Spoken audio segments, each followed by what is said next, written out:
தென்காசி, சேலம், கோவில்பட்டி ஆகிய பகுதிகளைச் சேர்ந்தவர்கள் மணிகண்டன், உதயசூரியன், தினேஷ், முத்துக்குமார், சண்முகன், நகுலன், வனராஜா, மோகன்ராஜ், உதயகுமார், முத்துமாரியப்பன், கோபி ஆகிய 10 நண்பர்கள். இவர்கள் தள்ளுபடி விலையில் வீட்டு உபயோக பொருட்களான கேஸ் ஸ்டவ், மிக்சி ஆகிய பொருட்களை விற்பனை செய்து பல்வேறு இடங்களில் பெண்களிடம் மோசடியில் ஈடுபட்டு வந்துள்ளனர்.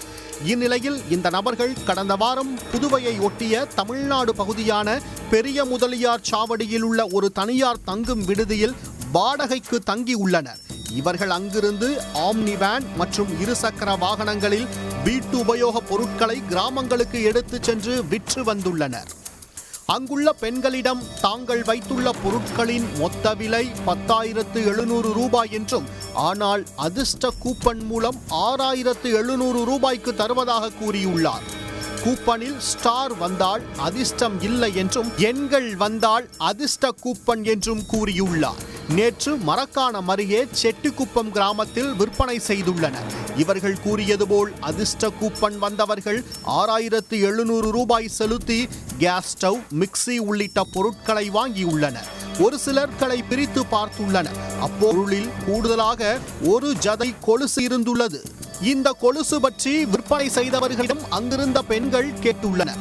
அப்போது அந்த இளைஞர்கள் தங்கள் நிறுவனத்தின் உரிமையாளர் பெண்ணுக்கு இந்த மாதம் பிறந்த நாள் விழா என்றும், அதை ஒட்டி ஒரு பொருளில் மட்டும் இந்த வெள்ளி கொலுசு இருக்கும் என்றும், இதற்கு பணம் தர தேவையில்லை என்றும் கூறியுள்ளனர். இதனை பார்த்து அங்கிருந்தவர்கள் போட்டி போட்டுக்கொண்டு தள்ளுபடி விலையில் பொருட்களை வாங்கியுள்ளனர். அவர்கள் வாங்கிய அனைத்து பொருட்களிலுமே வெள்ளி கொலுசு இருந்துள்ளது.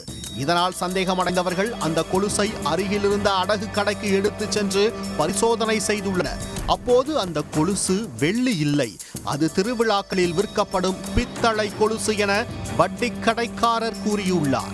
இதனால் அதிர்ச்சியடைந்த பொதுமக்கள் மரக்காணம் காவல் நிலையத்துக்கு தகவல் கொடுத்தனர். உடனடியாக மரக்காணம் போலீசார் சம்பவ இடத்துக்கு சென்று மோசடி செய்து பொருட்களை விற்றவர்களை கைது செய்து அவர்கள் பயன்படுத்திய கார், 2 இருசக்கர வாகனங்கள், 20 ஜதைக்கும் மேற்பட்ட போலி கொலுசுகள், மிக்சி, கேஸ் ஸ்டவ் உள்ளிட்ட பொருட்களை பறிமுதல் செய்தனர். இதைத் தொடர்ந்து இந்த 10 பேர் மீதும் வழக்கு பதிவு செய்து விசாரணை மேற்கொண்டு வருகின்றனர்.